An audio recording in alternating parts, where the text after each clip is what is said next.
Salut, c'est Hadès. Bienvenue dans cette vidéo où nous allons explorer l'univers des minières d'argent. Comment elles fonctionnent, pourquoi leur valeur peut exploser quand le prix de l'argent monte, et comment comprendre les différents types de compagnies pour mieux évaluer les risques et opportunités. On parlera bien sûr des fondamentaux, des stratégies d'un investisseur expérimenté, à titre d'exemple, et des clés pour éviter les pièges les plus fréquents dans ce secteur, disons-le, ultra volatile. En vous voyant intéressé par ce type de contenu, si vous souhaitez qu'on fasse la même chose pour les minières d'or, eh bien laissez un like, abonnez-vous et écrivez-le en commentaire. Et bien sûr, il ne s'agit en aucun cas d'un conseil en investissement, mais d'un partage d'analyses et d'informations. Parlons tout d'abord du contexte actuel. Nous vivons actuellement un moment exceptionnel sur le marché de l'argent. Ce 18 janvier 2026, l'once d'argent se négocie autour de 90 dollars, après avoir touché un sommet historique à 93 dollars cette semaine. Pour vous donner une idée de l'ampleur du mouvement, il y a un an, l'argent valait environ 30 dollars l'once. Nous parlons d'une hausse de plus de 210% en 12 mois. Eh bien, cette performance n'est pas un accident de marché. C'est le résultat de forces fondamentales puissantes qui convergent, créant ce que les experts appellent un bull market structurel, un marché haussier qui pourrait durer plusieurs années d'ailleurs. Alors pourquoi s'intéresser aux minières d'argent? Eh bien, l'effet de levier des actions minières, tout simplement. Voici le concept le plus important à comprendre. Quand le prix de l'argent monte, eh bien les actions des compagnies minières montent généralement beaucoup plus vite. Exemple concret. Imaginons une compagnie minière qui produit de l'argent. Avant, l'argent se vend 40 dollars l'once. Leur coût de production est de 30 dollars par once. La marge est donc de 10 dollars par once. Sauf qu'aujourd'hui, l'argent se vend 90 dollars l'once. Leur coût de production est de 30 dollars l'once. La marge, eh bien, c'est 60 dollars par once. Donc, la marge a été multipliée par 6. Cette explosion des profits se traduit directement par une explosion de la valorisation boursière de la compagnie. C'est pourquoi l'ETF SILJ, qui regroupe des juniors minières d'argent, a bondi de plus de 196% sur seulement une année, surperformant ainsi largement le métal lui-même. Et il s'agit bien d'un marché qui sort de 9 ans d'hibernation, car depuis 2016, les juniors minières d'argent étaient dans un marché baissier brutal. Beaucoup d'investisseurs ont abandonné le secteur, dégoûtés par les pertes. Mais en septembre 2025, un signal technique majeur s'est produit. Le ratio SILJ sur Silver a cassé sa tendance baissière de 9 ans. Ce que cela signifie, eh bien, c'est que le cycle s'est inversé. Les investisseurs institutionnels reviennent dans la partie. Les capitaux affluent à nouveau vers le secteur. Et pour nous, eh bien, nous sommes potentiellement au début d'un cycle haussier de plusieurs années, pas la fin. Ce qui nous amène aux fondamentaux. Pourquoi l'argent monte? Il y a trois grandes raisons. La première, déficit structurel de l'offre. Car oui, le monde consomme plus d'argent qu'il n'en produit. Et ça fait 5 ans que ça dure. Les mines existantes s'épuisent et très peu de nouvelles grandes découvertes ont été faites. Pendant ce temps, eh bien, la demande explose. C'est la loi de base. Offre décroissante plus demande croissante égale prix à la hausse. Deuxième point, la révolution énergétique booste la demande. L'argent n'est pas juste un métal précieux, c'est un métal industriel critique. On le trouve dans les panneaux solaires, où chaque panneau contient de l'argent. La transition verte mondiale crée donc une demande massive. Les véhicules électriques, composants électroniques et batteries. La 5G également, et l'électronique. L'argent a la meilleure conductivité électrique de tous les métaux. Et enfin, les applications médicales, propriétés antibactériennes et encore bien d'autres. Donc, cette demande industrielle est irréversible. Elle ne fera qu'augmenter avec la transition énergétique. Et enfin, troisième point, eh bien, c'est une protection contre l'incertitude monétaire. Dans un monde de déficit budgétaire massif, d'inflation persistante et d'incertitude géopolitique, eh bien, les métaux précieux retrouvent leur rôle ancestral, à savoir préserver le pouvoir d'achat. L'argent offre cette protection à un prix beaucoup plus accessible que l'or, tout en ayant un potentiel de hausse supérieur grâce à sa demande industrielle. Entrons maintenant dans le cœur du sujet, à savoir comprendre les différents types de compagnies minières. Car oui, toutes les minières d'argent ne se ressemblent pas. Elles n'ont ni le même modèle économique, ni le même niveau de risque, ni le même potentiel de gain. Comprendre cette hiérarchie est essentiel pour savoir où l'on met les pieds, et surtout, combien on est prêt à risquer. Il faut savoir qu'il y a 5 niveaux de risque. Commençons par le niveau 1, les fameuses sociétés de royalties et de streaming. Exemple concret pour 3 entreprises minières, la Wheaton Precious Metals, Franco-Nevada et enfin Royal Gold. Eh bien, ces sociétés ne possèdent pas de mines et ne produisent pas directement de métal. Elles financent des projets miniers en échange d'un droit sur une partie de la production future, à un prix fixé à l'avance et très inférieur au prix du marché. Concrètement, elles achètent de l'argent à prix cassé entre guillemets et le revendent ensuite au prix du marché. Ce modèle est particulièrement attractif car il élimine presque tous les risques opérationnels. Pas de grève, pas d'accident minier, pas de dépassement de coûts. Leurs marges sont très élevées puisque leurs coûts restent fixes alors que le prix de l'argent peut fortement augmenter. Elles génèrent ainsi un cash flow stable, souvent accompagné de dividendes, et bénéficient d'une diversification naturelle grâce à leur exposition à des dizaines de mines différentes. Le risque, il est très faible, pour le secteur minier en tout cas. Quant au potentiel, visez un x2 à x4 en marché haussier. Pour qui ça s'adresse? Eh bien, à des investisseurs prudents, socle de base d'un portefeuille d'ailleurs. Ce qu'il faut retenir, c'est que les royalties et streamers sont la version la plus sûre des minières d'argent. Peu de stress, peu de surprises, mais une excellente exposition à la hausse du métal. Passons maintenant au niveau 2, les fameux producteurs établis. Exemple encore une fois avec 3 sociétés minières, la Pan American Silver, la First Majestic Silver et enfin Eclat Mining. Ce qu'il faut comprendre, c'est que ces compagnies possèdent et exploitent plusieurs mines en production dites actives. Elles extraient réellement de l'argent, le vendent sur le marché et génèrent ainsi des revenus et des profits chaque trimestre. Ce sont des entreprises déjà en vitesse de croisière, si on peut dire, avec des opérations existantes et une activité mesurable. Leur grand avantage est qu'elles disposent d'un cash flow positif prouvé, ce qui réduit fortement le risque par rapport aux juniors plus jeunes. Elles bénéficient immédiatement de la hausse du prix de l'argent. Chaque dollar de hausse du métal améliore directement leur marge. Certaines même versent des dividendes, ce qui apporte un revenu complémentaire aux investisseurs. En contrepartie, elles restent exposées aux risques opérationnels classiques du secteur minier, à savoir grève, accidents, problèmes techniques ou même décisions politiques locales. Le risque, lui, est modéré. Le potentiel, c'est x3 à x8 en cas de marché haussier. Pour qui ça s'adresse? Eh bien, il faut savoir que c'est le cœur du portefeuille pour un investisseur équilibré. Et il faut retenir que les producteurs établis offrent un excellent compromis entre sécurité et potentiel de hausse. Ils sont moins explosifs que les juniors, certes, mais bien plus stables et prévisibles. Passons maintenant au niveau 3, les développeurs. Prenons l'exemple encore une fois de 3 sociétés. Nous avons Vizsla Silver, Abra Silver et Dolly Varden Silver. Les développeurs ont déjà franchi l'étape la plus difficile. Ils ont découvert un gisement d'argent significatif et validé sa rentabilité à travers des études techniques de faisabilité. Les coûts de production, la valeur du projet, dit NPV, et sa rentabilité potentielle, la TRI, sont donc connus. Leur objectif est désormais de lever les financements nécessaires pour construire la mine et lancer la production. Leur principal avantage est que le risque géologique est largement éliminé. Si tout se déroule comme prévu, ces sociétés peuvent voir leur valeur exploser une fois en production. Elles peuvent aussi devenir des cibles de rachat par de grandes compagnies minières, souvent avec une prime importante pour les actionnaires. En contrepartie, le risque reste significatif bien sûr. Ces entreprises doivent lever des centaines de millions de dollars pour construire leurs infrastructures, ce qui entraîne souvent de la dilution pour les actionnaires existants.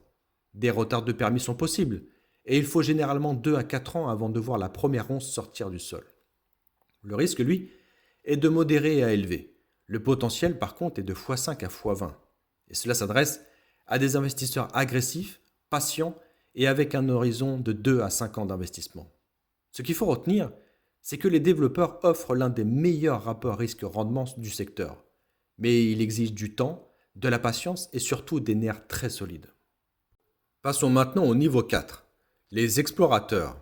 Nous avons 3 sociétés, la Kingsman Resources, la Silver North Resources et enfin la Prince Silver. Ce qu'il faut savoir, c'est que les explorateurs sont à l'extrémité la plus spéculative du secteur. Ils ne produisent rien et ne génèrent aucun revenu. Leurs seules activités consistent à rechercher de nouveaux gisements d'argent en forant le sol et en publiant des résultats d'analyse géologique. Leur immense attrait vient de leur potentiel explosif. Une seule découverte majeure peut multiplier la valeur de l'action par 10, 20, parfois bien davantage d'ailleurs. Avant toute découverte, leurs valorisations sont très faibles, ce qui rend ces sociétés extrêmement sensibles à la moindre bonne nouvelle. Mais le revers est brutal. Environ 90% des projets d'exploration échouent. Ces entreprises brûlent du cash sans produire de revenus. Et ils doivent lever des fonds régulièrement, ce qui dilue les actionnaires, et peuvent perdre 50 à 90% de leur valeur après des résultats décevants. Le risque, lui, est très élevé. En revanche, le potentiel, c'est x10, x50, même plus d'ailleurs. Mais il faut rappeler que c'est aussi moins 90% en cas d'échec. C'est la partie la plus spéculative du portefeuille, avec un capital que vous pouvez seulement vous permettre de perdre entièrement. Ce qu'il faut retenir, c'est que les explorateurs peuvent créer des fortunes, mais détruisent la majorité des capitaux. C'est le royaume du rêve, du doute et de la discipline absolue. Et enfin, le niveau 5, les fameux ETF. En exemple, la SILJ. Les ETF comme SILJ permettent d'investir dans tout le secteur des minières d'argent en une seule transaction. Ce fonds détient plus de 30 compagnies minières d'argent. En achetant une seule part, vous obtenez automatiquement un panier diversifié de juniors, sans avoir à analyser chaque société individuellement. Leur principal avantage est la diversification instantanée, qui réduit fortement le risque lié à l'échec d'une seule compagnie. La liquidité est excellente, ce qui permet d'acheter ou de vendre facilement, et la performance peut être très solide en marché haussier. SILJ a par exemple progressé de près de 196% en un an. En contrepartie, bien sûr, les ETF facturent des frais de gestion annuels, environ 0,69%, et contiennent inévitablement de bonnes, mais aussi de mauvaises compagnies, ce qui dilue la performance globale. Leur potentiel est donc inférieur à celui d'une junior bien choisie. Le potentiel, c'est x3 à x8 en marché haussier. Et c'est une excellente option pour s'exposer au secteur sans prendre de risques spécifiques.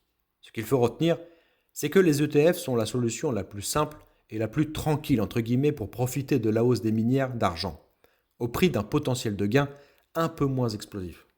Voici maintenant les leçons d'un grand investisseur en la matière. Rick Rule est considéré comme la référence mondiale de l'investissement dans les ressources naturelles. Après 50 ans de carrière et une fortune personnelle estimée à 250 millions de dollars, il a développé une philosophie simple, froide et redoutablement efficace.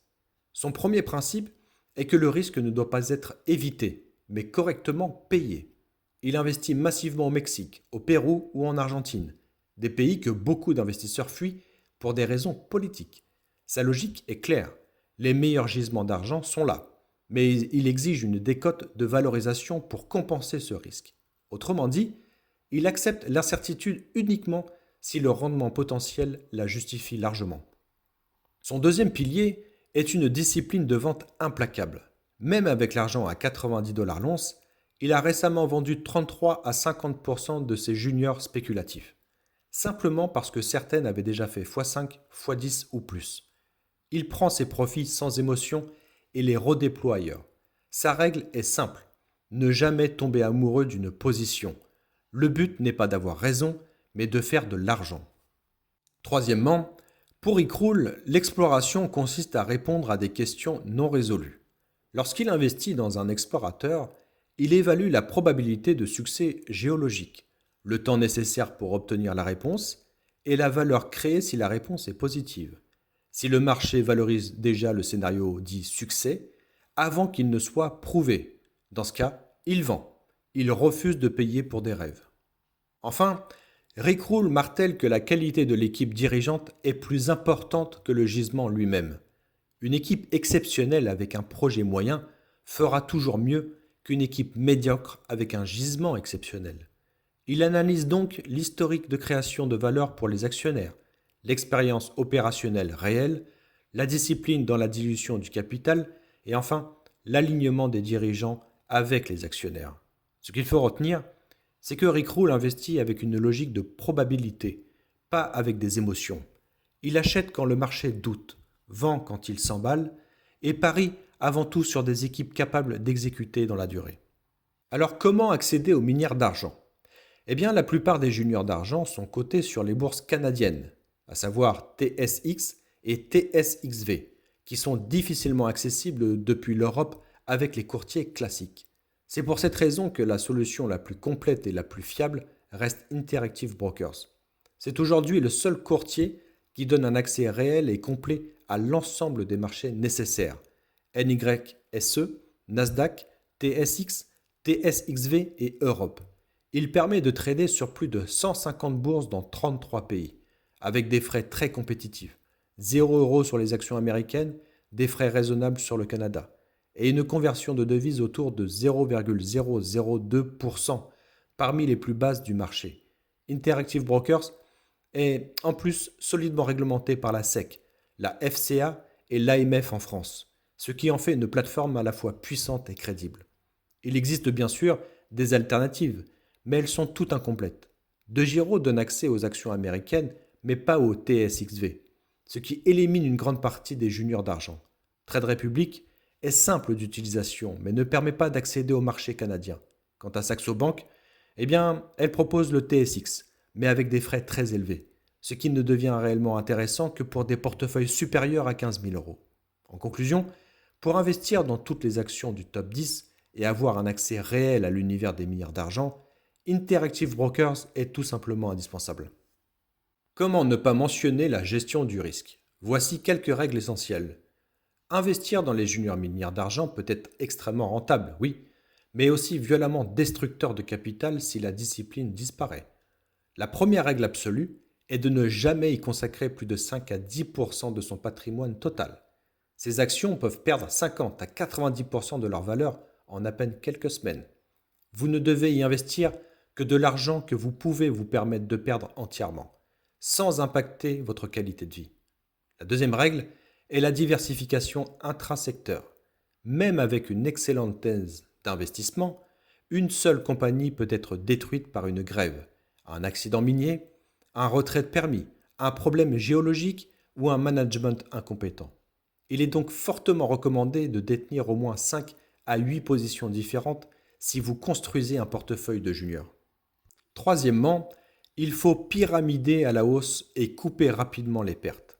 Commencez toujours avec une petite position, de l'ordre de 1 à 2% du capital alloué aux juniors.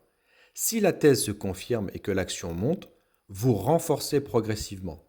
En revanche, si la thèse échoue et que l'action baisse de 20 à 30%, vous coupez sans hésiter. Il ne faut jamais moyenner à la baisse, garder une position perdante par espoir ou ego, ni investir tout son capital d'un coup. Quatrièmement, il est vital de prendre des profits régulièrement. Même Recrull, avec 50 ans d'expérience, a récemment vendu 33 à 50% de ses juniors. Une règle simple consiste à vendre 30 à 50% de sa position quand une action double afin de récupérer sa mise initiale. Puis, encore 50% supplémentaires quand elle triple. Le reste devient alors une sorte de position gratuite, entre guillemets, qui est beaucoup plus facile à conserver psychologiquement sur le long terme. Enfin, il faut suivre les catalyseurs, pas le prix. Les juniors sont très volatiles au quotidien sans raison fondamentale.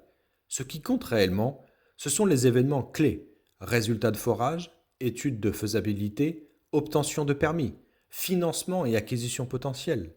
Notez les dates attendues de ces catalyseurs et ne réévaluez vos positions qu'à ces moments-là. Ce qu'il faut retenir, c'est que dans les juniors minières, ce n'est pas celui qui a la meilleure opinion qui gagne, mais c'est celui qui gère le mieux son risque. Là, nous entrons dans les pièges à éviter, la psychologie de l'investisseur. Dans les minières d'argent, le saviez-vous, la psychologie fait souvent plus de dégâts que la géologie. Le premier piège est le FOMO, la peur de rater le train. Une action monte de 50% en une semaine, vous n'êtes pas dedans. Vous paniquez et vous achetez au sommet. Or, les juniors sont cycliques. Ce qui monte de 50% peut redescendre de 30% la semaine suivante. Il y aura toujours des opportunités. La seule bonne stratégie est d'avoir une liste de cibles, d'attendre les corrections et d'entrer par tranche, jamais tout d'un coup.